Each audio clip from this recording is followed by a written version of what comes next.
आज विश्व पर्यावरण दिवस है, 5 जून 2021।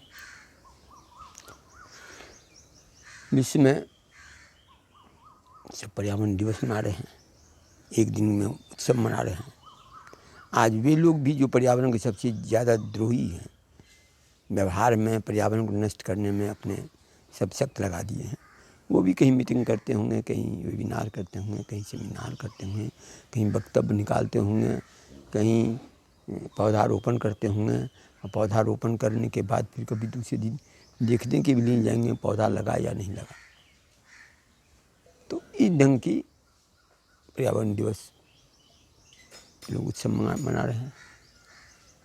पिछले साल भी मैंने कहा था कि यदि तुम लोग की ये गति रही तो प्रकृति का प्रकोप बढ़ेगा, और ये इस बार प्रत्यक्ष देखा भी गया।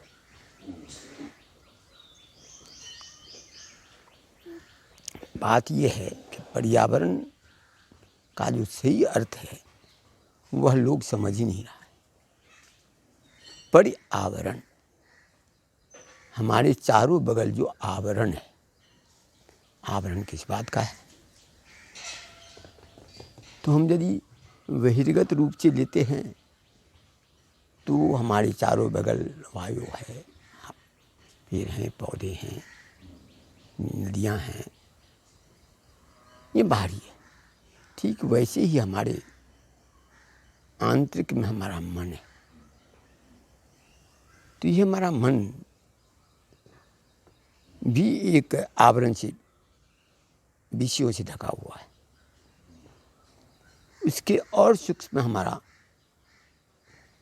जो आंतरिक जीवन, आत्मिक जीवन है वो है।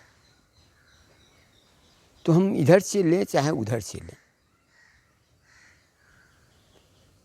इधर से यदि हम लेते हैं तो बाहरी पर्यावरण का नुकसान से कैसे आंतरिक मन पर प्रभाव पड़ता है तो देख रहे हैं आप कोरोना के चलते। और उससे हमारा आत्मिक शांति भी नष्ट हो रहा है। और यदि हम अंतर से देखें तो आत्मा ही ब्रह्म है। इस आत्म भाव में रहने पर जब हमारा मानसिक वृत्तियाँ इंद्रियों के विषयों से अलग हो करके ब्रह्म की ओर जाने के लिए ब्रह्मचर्य युक्त होगा तो आंतरिक पर्यावरण हमारा शुद्ध होगा। और जब हमारे आंतरिक पर्यावरण शुद्ध होगा तो उसी से हमें वह सत्य आएगी कि बहिर्गत पर्यावरण जो है, जो हमारे शरीर को स्वस्थ रखने के लिए जरूरी है, वह पर्यावरण भी ठीक रहना चाहिए। आज क्या हो रहा है? आज ब्रह्म भाव तो लोगों को होता ही नहीं। शरीर को ही आत्मा समझ लेता है, इंद्रिय भोग को ही सर्वोपरि समझ लेता है। उसका परिणाम ये होता है कि लोग आजकल इम्यूनिटी करता है। यह इम्यूनिटी का सबसे बड़ा ह्रास इंद्रियाभिमुख अपने मन को करना है। यही लोग ब्रह्मचर्यवान होगा, इंद्रियों पर संयम रखेगा तो स्वतः हमारे आंतरिक जो ऊर्जा है वह शक्तिशाली होगा और हमारा इम्यूनिटी सिस्टम बढ़ेगा। यह फिजिकल तौर से भी इम्यूनिटी सिस्टम बढ़ता है उससे, लेकिन उससे यह बहुत ही कारगर है। आज पर्यावरण के लिए जो ये बातें हो रही हैं तो देखिए, यह सबको समझ जाना चाहिए कि यह नियम है कि जिसके प्रति हम आघात करेंगे वो हमको प्रतिघात करेगा। ये तो न्यूटन का थर्ड लॉ है। तो हम पर्यावरण को जिस हिसाब से नष्ट कर रहे हैं, क्यों नष्ट कर रहे हैं? तो हमारा आंतरिक पर्यावरण दूषित हो गया है। यानी हमारा मन इंद्रियाभिमुख हो गया है, भौतिक सुख सुविधा में अपने आप को लगा दिया है। उसके चलते प्रकृति के साथ निर्ममता से आघात कर रहे हैं। परिणाम क्या हुआ? हिमालय में सैकड़ों साल पुराने देवदार वृक्ष को काट दिया गया। एक वृक्ष में से केवल हमें हवा ही नहीं मिलता है, उस वृक्ष के देवत्व का भी हमें लाभ मिलता है, जिसे आज के वैज्ञानिक तो समझ नहीं पाएंगे और व्यापारी वर्ग तो कभी समझ ही नहीं सकता। पॉलिटिशियन तो अपने स्वार्थ में ही लिप्त रहता है। जो कुछ लोग समझने वाले हैं वह यदि कभी कभार आवाज़ उठाते हैं तो उनमें भी अधिकांश लोग ऐसे हैं, या तो डर जाते हैं या प्रलोभित हो जाते हैं। कुछ एक लोग ही ऐसे बचे हुए हैं जो इन भीषण परिस्थिति में अपनी आवाज़ बुलंद कर रहे हैं। आज हम लोगों ने प्रत्यक्ष देखा कि निगमानंद की हत्या कर दी गई, श्यानंद जी की हत्या कर दी गई, सरकार भी चुप रहा, समाज भी चुप रहा। निगमानंद में थोड़ी आवाज़ भी निकली, लेकिन उसके बाद सीबीआई जैसी इंस्टीट्यूशन को मैनेज कर लिया और जांच नहीं कर रहा है सीबीआई, क्योंकि सत्य बहुत बड़ा होता है क्या? यह सत्य जब तक प्रतिष्ठित नहीं होगा तब तक हम अपने पर्यावरण को, अपने जीवन को शुद्ध नहीं कर सकते। आज असत्य का बोलबाला है। असत्य कितना है इसके लिए कहने के लिए तो बड़ी लंबी आख्यान चाहिए, लेकिन ये सबको समझ में आ रहा है आज असत्य का बोलबाला है। और सत्य, यही कारण है सत्य की जो आवाज़ जाती है वह फैल नहीं पाती, व्याप्त नहीं हो पाती। उसका वह कारण है कि असत्य चारों बल व्याप्त है। सत्य लोगों को समझ में क्यों नहीं आ रहा है? क्योंकि लैक डिजॉल्व्स लैक। यहाँ से पूर्णतः सत्यवाणी निकलती है, लेकिन उसकी ग्राह्यता बहुत कम है, क्योंकि लोग असत्य में वास कर रहा है। जो सत्य में वास कर रहा है, कुछ अंश भी यदि सत्य में वास करेगा और यहाँ से जो वाणी निकल रही है उस वाणी का यदि थोड़ा सा भी अपने भीतर पालन करेगा तो उससे बहुत लाभ होगा, परंतु ये हो नहीं रहा है। अभी उदाहरण के लिए देखिए, उत्तराखंड है, देवभूमि है। देवभूमि के बद्रीनाथ में जो भू वैकुंठ कहा जाता है, उनके कपाट को एसओपी जारी हुआ 7 बजे खोलने का। अरे ये आईएएस सब अपने को समझता क्या है?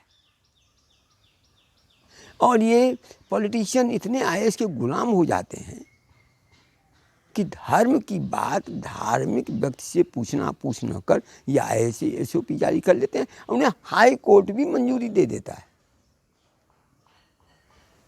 जब हमने ये आवाज़ उठाई कि ब्रह्म मुहूर्त में ही मंदिर खुलना चाहिए और उसका शास्त्रीय प्रमाण दिए, तब हमने आवाज़ उठाई तो हमें कल लिख करके आया कि हाँ अब ब्रह्म मुहूर्त में खुलने लगा है। तो इस ढंग के धर्म की बातें हो रही हैं। धर्म को तो लोग समझता नहीं। फिर मैं कह रहा हूँ, धर्म से मेरा मतलब सांप्रदायिकता से नहीं है।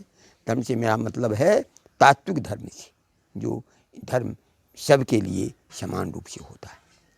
वह तात्विक धर्म का जब तक पालन नहीं करेगा तब तक सुख शांत नहीं होगा। अभी जिस पेड़ को तुमने काट लिया, उस पेड़ के ऑक्सीजन के लिए तुम अब पुनः उसी हवा से ऑक्सीजन को ले रहा है। पता नहीं, मैं जानता नहीं हूँ, ये तो रिसर्च का विषय होगा कि चारों बगल जिस हिसाब से हवा को ऑक्सीजन को ही लेता चला जा रहा है तो उसका क्या आगे परिणाम होगा, इस पर तो कोई सोच भी नहीं रहा है।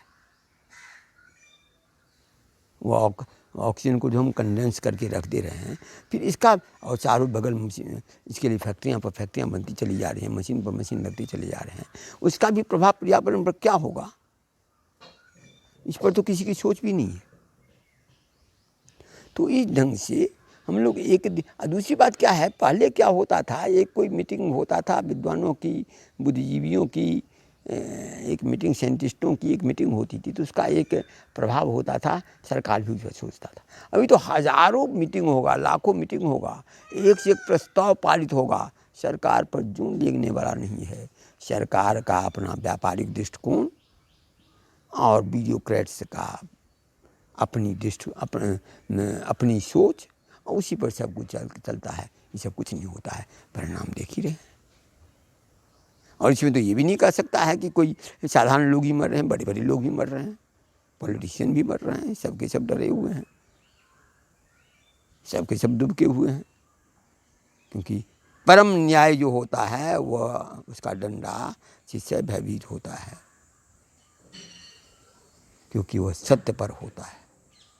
तो इसीलिए पर्यावरण का सही अर्थ में जो भाव है, उस भाव को यदि हम अपने अंदर नहीं रखेंगे तो एक दिन पर्यावरण दिवस मना लेने से कुछ नहीं होता। भारतीय संस्कृति में तो प्रतिदिन तुलसी में जल दिया जाता है, पीपल में जल दिया जाता है, बट का वृक्ष का संरक्षण किया जाता है, आम के वृक्षों की सिंचाई होती है, वृक्ष अनेक वृक्ष का ये होता है। वृक्ष को काटने को पाप कहा जाता है, इससे पाप, यही पाप हुआ आज जो अंधाधुंध वृक्षों की कटाई हो रही। और सबसे बड़ी बात, नदी, गंगा जैसी नदी को ये लोग कुछ समझता ही नहीं है। जो जोगी जी एक समय में गंगा जी के लिए ये कहते कि भूम और भूमा से नदी का संपर्क होना चाहिए, आज दुबके से बैठे हुए हैं। इतना आंदोलन हो रहा है, एक बार भी समर्थन नहीं आया उनका। बल्कि इतना ही नहीं, 2019 के कुंभ में जो आत्मोत्थान का अनशन उनके कुंभ मेला में हो रहा था, वो बार बार आते थे, उनके नॉलेज में था और सुना कर दिया। इसलिए बुद्ध कैसी भ्रष्ट हो जाती है इसको देख ही रहे हैं। यदि अंदर में कुछ तात्विक तत्व है तो खोजे ये कहाँ गलती होती है। अन्य चित्रीकृतं पापं पुण्य चित्री विनश्यति, पुण्य चित्रीकृतं पापं वज्रलेपो भविष्यति। तो इस ढंग से जो लोग पाप करता है उस पाप का प्रायश्चित भी है। इसलिए हम सबको, यदि अपने आप, अब दूसरे का उपकार छोड़ो, यदि अपने आप को बचाना चाहते हो तो जो पर्यावरण का सही शास्त्रीय विधान है तदनुकूल उसका ये करो। क्योंकि भारतीय संस्कृति में जिस हिसाब से, भारतीय संस्कृति क्या है, पूरा वेद का वांग्मय तो प्रकृति की का ही पूजा है। चाहे सूर्य हो, चंद्र हो, वरुण हो, जल के देवता हों, वायु हों, ये सब के सब जो इंद्र हों, जो वर्षा के देवता हैं, इन सब की जो पूजा आराधना की बात है, वैसी से बात है कि प्रकृति के साथ अपने आप को, प्रकृति की पूजा करो और प्रकृति तुमको समृद्ध बनाएगा। आज क्या है, आज सबका सब अकाल में जी रहा है, सबका सब भयभीत है, घर में दुबका हुआ है, या सरकार भी घर में दुबका के रखती है, और प्रकृति जो है वह अपना अट्ठास करके सबको सीख दे रही है। इसलिए पुनः हमारे पिछले साल का योग, जिसको कि आज मैं शेयर भी कर दिया हूँ, उसी यदि आप देखें तो मैं यह बात कह दिया था, यदि नहीं जीतोगे तो और विकराल रूप आएगा। अभी फिर मैं इस बार भी ये बात कह दे रहा हूँ, यदि पर्यावरण के साथ एकीभूत नहीं होगे, गंगा और अन्य जैसी नदियों को अपने उचित सम्मान नहीं दोगे, इसके लिए मैं माननीय उच्चतम न्यायालय को भी कम दोषी नहीं मानता कि गंगा को लिविंग एंटिटी का दर्जा दिए हुए है, उसको उनको ये करके रखे हुए हैं, पेंडिंग करके रखे हुए हैं, इसलिए वो लोग भी समान दोषी हैं। प्रकृति किसी को बड़ा पद नहीं होता है, प्रकृति का डंडा सब पर समान रूप से चलता है, इस बात को जानना है। वो लोग भी डरे हुए ही हैं, इसमें कोई संदेह की बात नहीं है। और प्रकृति को जड़ मत समझे, उनकी सबसे बड़ी ये है कि प्रकृति को जड़ समझते हैं। मैं पहले भी कह दिया था कि वैज्ञानिक दृष्टिकोण होना चाहिए, तकनीकी दृष्टिकोण नहीं।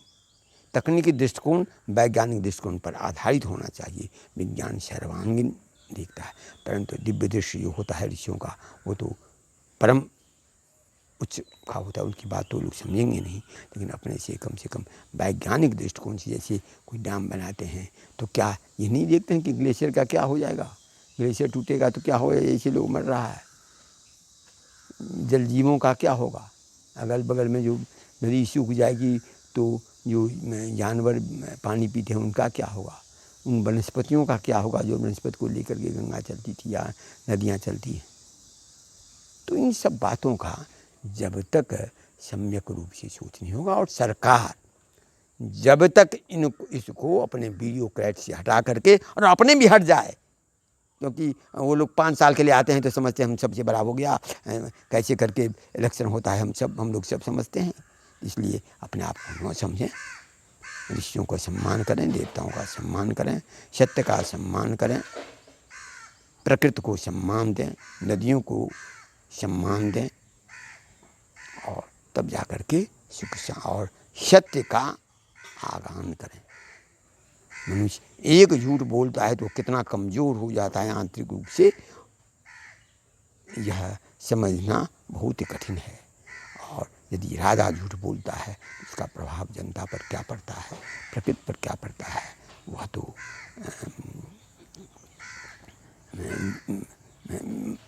मनुष्य की समझ की परे की बात है। इसलिए जब सत्य का पालन करते हुए भौतिक सुखों से अपने आप को उपरत करते हुए, प्रकृति के साथ एकीभूत होते हुए, सामंजस्य स्थापित करते हुए अपने अंतस्थ को देखें। यदि अंतस्थ को नहीं देखेंगे अंदर से, तो प्रकृति ऐसे ही बाहर से खींच करके घर में सुला देगी, बैठा देगी, और उससे भी ज़्यादा तो ICU में लटा देगी और वहाँ से सीधा ले जाएगी। इसलिए सबका सब इसका सम्मान करें, जिससे कि देश, समाज, विश्व, ब्रह्मांड सुख शांति को पाए, ऐसा प्रयत्न करें, तभी सबका कल्याण होगा। आज विश्व पर्यावरण दिवस पर हमारा महासदन का यही संदेश है कि सत्य का आगान करें, आंतरिक परिशुद्धता लावें, इससे बाहरी परिवेश का जो पर्यावरण है उसका सम्मान करें और सुख शांति से जिएं।